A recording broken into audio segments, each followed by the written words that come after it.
Welcome to the grand final edition of SFNL TV. It's been a very, very busy week in Southern football. Let's start with the grand final breakfast last Friday. We're here at the Woodlands Golf Club for the SFNL Grand Final Breakfast. We've just finished. We had some fantastic presentations, interviews with coaches, and a presentation from our special guest, Guy McKenna. I was able to catch up with Guy just after the event. Now, you've been involved in the AFL system for a long, long time. This is your first trip back into community football proper for a while. A couple of hundred people here today. Are you surprised at the passion? Not surprised. It's actually fantastic. It's actually quite refreshing almost, you know, because it's not that sort of clinical sort of AFL sort of where you got to mind your P's and Q's. There's the emotion there and it's rewarding. I mean, there's obviously every club and every coach wants to win, but it's actually it's all about encouraging each other. It's really refreshing. And joining in that encouragement too, I see that, just providing some tips and feedback to both of the senior Division 1 coaches there. It's a great resource for them. I was fortunate enough to play 11 years out of my 13 years in finals and you know, three grand finals, so there's certainly some experience there, and it's all about routine. It's about, you know, executing your basics, your fundamentals under pressure, and maintaining that discipline from first bounce to last bounce. And the sides that ultimately do that, we see at any level of sport, generally win the big cup.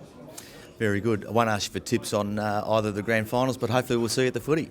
Yeah, looking forward to it. It's going to be it's been a Cinderella story for Morty Alec and Shane Maud and the Dingoes. Been probably not the form side, and let's not forget the two games they've actually played. I mean, both games, I think 6 points, 1 point and 5 points. They're going to be humdinger. At least we know it's going to be a humdinger, as a grand final should be. So, as I said, the side that's probably the discipline the longest will end up winning on the weekend. Thanks, Guy. Pleasure. Saturday was grand final day for Division 2, the reserves and the thirds at Jack Barker Oval in Cheltenham. And in the thirds it was Dingley, 10-10-70, up over HMAS Cerberus, 6-6-42 in a closely fought game. But the Dingoes got out in the end and have been an all-conquering side this year in the thirds competition, and they get their just desserts at the end. There were several lead changes in the first half, but the Dingoes came through in the second half and ran out winners.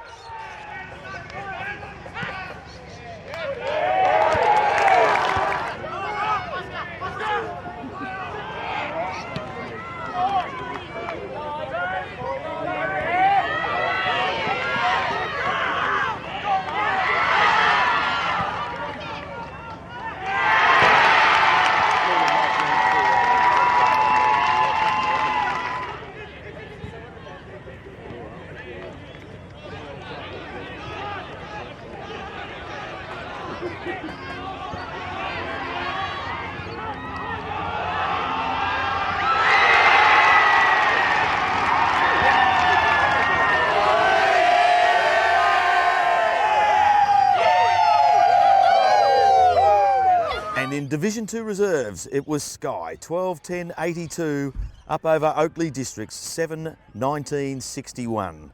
And for the Sky boys, some success after losing the grand final in the reserves last year.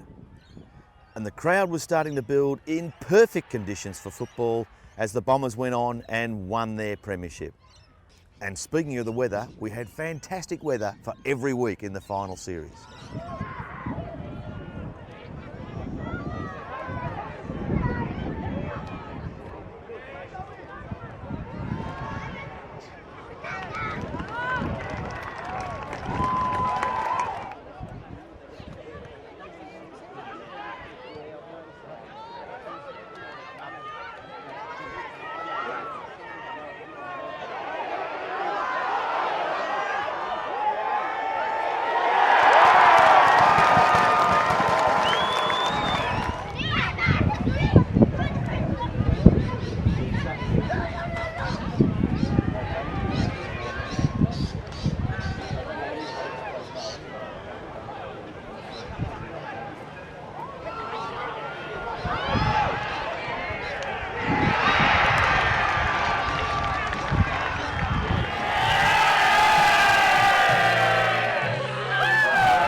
And in Division 2 seniors, it was Oakley Districts 16-10-106.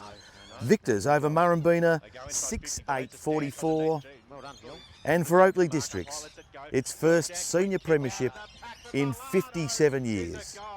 Dave Velardo booted 4 goals, and the Districts were never headed, in control for the entire game. Murrumbeena held to a couple of goals up to half-time. It was a journey too far, but a fantastic season for Murrumbeena nonetheless. Tried to go the punch.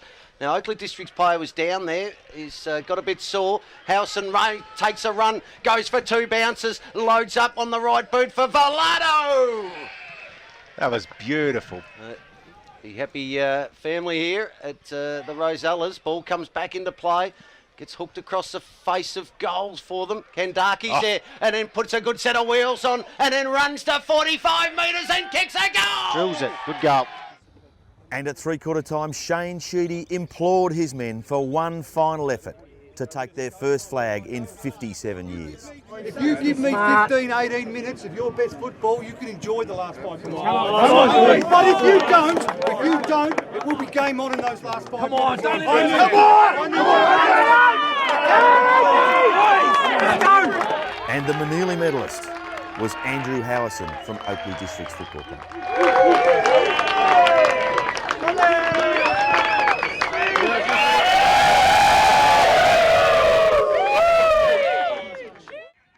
If you do your knee playing footy, that could mean up to 3 months off manual duties. That sounds about right. Yeah, and if you're a tradie, that could mean no paycheck the entire time. Ooh, now that would hurt. Sure would. It's not like it's that hard to injure yourself. Playing footy, riding your bike, having a couple quiet ones.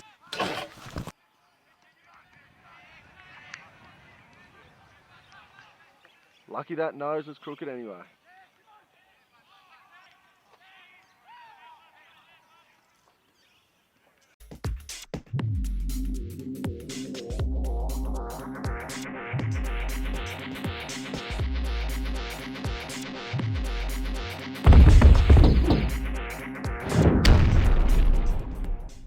And on Sunday at Springvale Reserve, it was the under-19s and the Division 1 Grand Final. In the under-19s, a gallant Hampton Football Club 6-11-47 went down to St Kilda City. The Hammers led for most of the game, but it was St Kilda City in the end who were favoured by the experts, who came through with some late goals to take the premiership.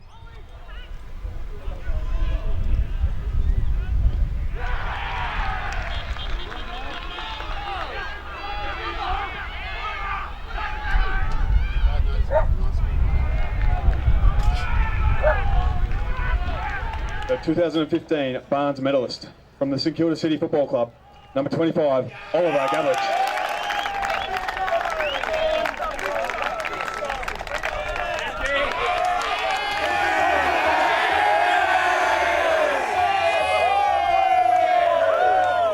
In Division 1 reserves, it was a one-sided affair, with Dingley getting up 19-11-125 over Cheltenham 4-3-27. With Cheltenham coming all the way from the elimination final, but their opponents on the big day were too strong.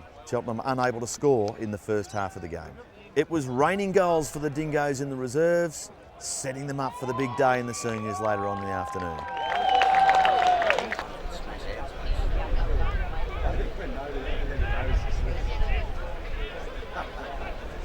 I didn't notice the slippers.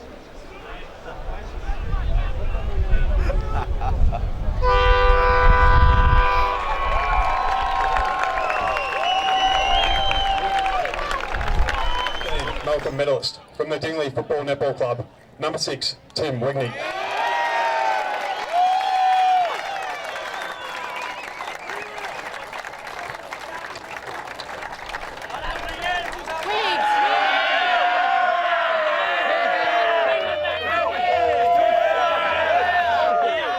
And in the big one, Division 1 seniors, it was Dingley 13-7-85 over Mordialloc 4-9-33. And the gallant Mordialloc have had a fantastic season in Division 1, a great final series, a terrific win in the preliminary final, just weren't able to be competitive in the big game. And the Dingoes, who have been on top all season, came through with the goodies. A fantastic win for the Dingoes, capping off a great year and final series for the Dingley Football Club. The Dingoes opened up a massive lead by quarter time and were never headed in the game and were very, very comfortable. Steve Gartner got amongst the goals early on. He goes long all the way to full forward. Has it got the journey? It bounces in the square. Oh, and bounces over the line for a goal. Coming across to affect the contest was Francis and Dingley. Just have all the numbers at the fall of the ball. And that's a beautiful kick to Marcus Freeman. He's 65 out. He's got too much pace. He takes a bounce, runs to 50. Bit of a floating helicopter kick. Spills out the back. Easy as you like. McQueen runs in and kicks the goal. Exciting times for the Dingoes fans. A mass of them everywhere, and as Tony Lavers runs through and kicks the final goal of the game, the fence gives way. And Tony Lavers runs to the crowd and they celebrate. And the fence is gone. Wow, the fences has been knocked over. They've all run straight over to the Rezzies boys in their own huddle, and the fences come down. And the Manili medal for best player on the ground could have gone to any one of a number of Dingley players, including Gartner, Freeman and others. Number 25, Jackson Pete.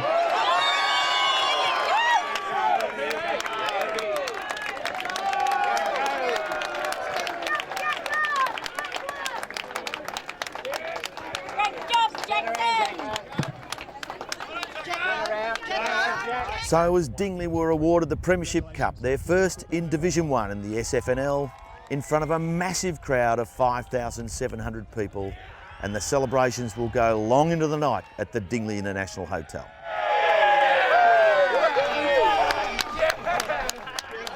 And for the Division 1 winners, Dingley. Everybody's left and they're still celebrating the centre of the ground, just paying a tribute to Shane Franklin, former Vice President who passed away earlier this year.